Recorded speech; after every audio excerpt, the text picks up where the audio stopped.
Ethics is a very very important paper. Ethics చెప్తున్నారు, కానీ ethics యాక్చువల్గా ప్రాక్టీస్ చేయాలి మనం. కాబట్టి ఎథిక్స్ ఎప్పుడు ప్రాక్టీస్ చేయాలి. కాబట్టి చాలామంది ఏమనుకుంటారంటే ఎథిక్స్ అంటే ఒక spirituality or it is a religious practice అనుకుంటారు. కానీ వీ ఆల్వేస్ సే ఎథిక్స్ అంటే సుమతి శతకం.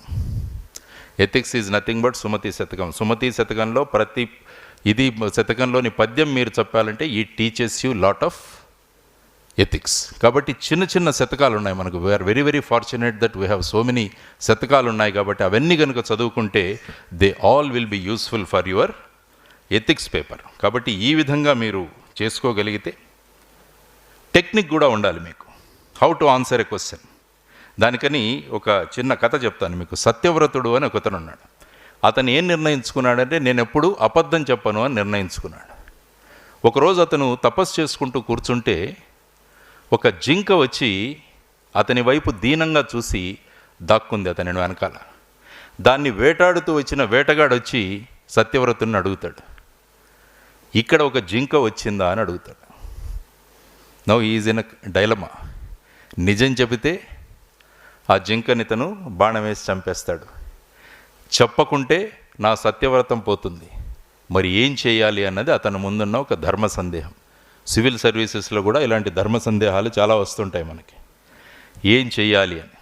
అప్పుడు సత్యవ్రతుడు ఏం సమాధానం ఇచ్చాడంటే అతనికి, నా కళ్ళు చూస్తాయి కానీ మాట్లాడలేవు, నా నోరు మాట్లాడుతుంది కానీ చూడలేదు. So see the answer. నా కళ్ళు చూస్తాయి కానీ మాట్లాడలేవు, నా నోరు మాట్లాడుతుంది కానీ అది చూడలేదు.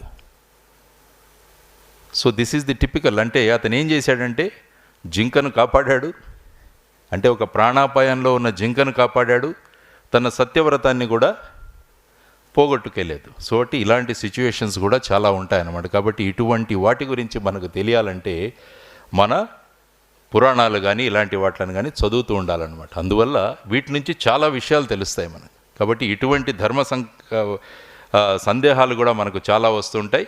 ఒక సిచ్యువేషన్లో మన ధర్మాన్ని మనం భంగపరచకుండా ఆ సిచ్యువేషన్లో మన దగ్గరికి వచ్చిన వ్యక్తిని ఏ విధంగా మనం కాపాడగలం, ఏ విధంగా అతనికి సహాయం చేయగలం అన్నది కూడా అనేక విషయాలు చదవడం వల్ల మనకు తెలుస్తుంది.